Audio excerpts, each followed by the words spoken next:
ইউরোপের রাজপথে যেন নড়েচড়ে বসেছে ন্যায়ের পক্ষে দাঁড়ানোর সাহস। ইসরায়েলের অবৈধ বসতিগুলোর বিরুদ্ধে এবার গর্জে উঠছে ইউরোপ। আন্তর্জাতিক সংবাদ মাধ্যম রয়টার্সে প্রকাশিত এক প্রতিবেদনে উল্লেখ করা হয়েছে, তাদের হাতে আসা একটি চিঠিতে দেখা গেছে ইউরোপীয় ইউনিয়নের 9টি দেশ একযোগে ইউরোপীয় কমিশনের কাছে দাবি তুলেছে ইসরায়েলি দখলদারিত্ব আর চলবে না, আর সেই দখলদার বসতিগুলোর সঙ্গে আর কোনো বাণিজ্য নয়। এ চিঠিতে স্বাক্ষর করেছেন Belgium, Ireland, Spain, Sweden, Finland, Luxembourg, Poland, Portugal ও স্লোভেনিয়ার পররাষ্ট্রমন্ত্রীরা।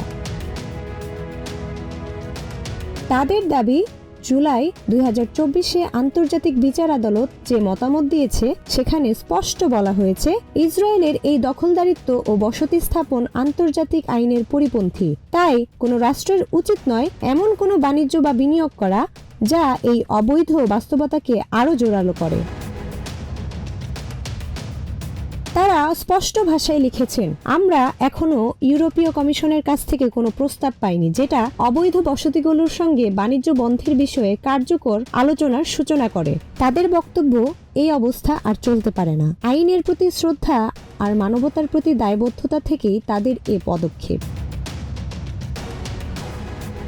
ইউরোপীয় ইউনিয়নই হচ্ছে ইসরায়েলের সবচেয়ে বড় বাণিজ্যিক অংশীদার।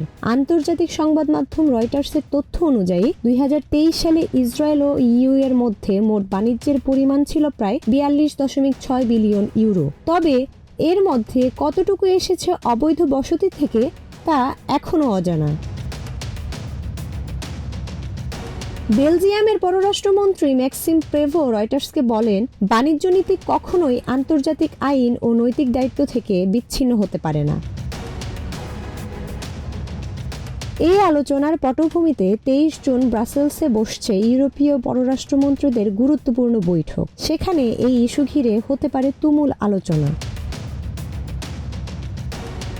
তাহলে কি এবার ইউরোপ সত্যি অন্যায়ের সঙ্গে সব ধরনের যোগসূত্র ছিন্ন করতে যাচ্ছে, নাকি কূটনৈতিক স্বার্থ আর অর্থনৈতিক বাস্তবতা আবারও মানবতার কণ্ঠ রুদ্ধ করবে? জান্নাতুল অর্পিতা, প্রজন্ম 24।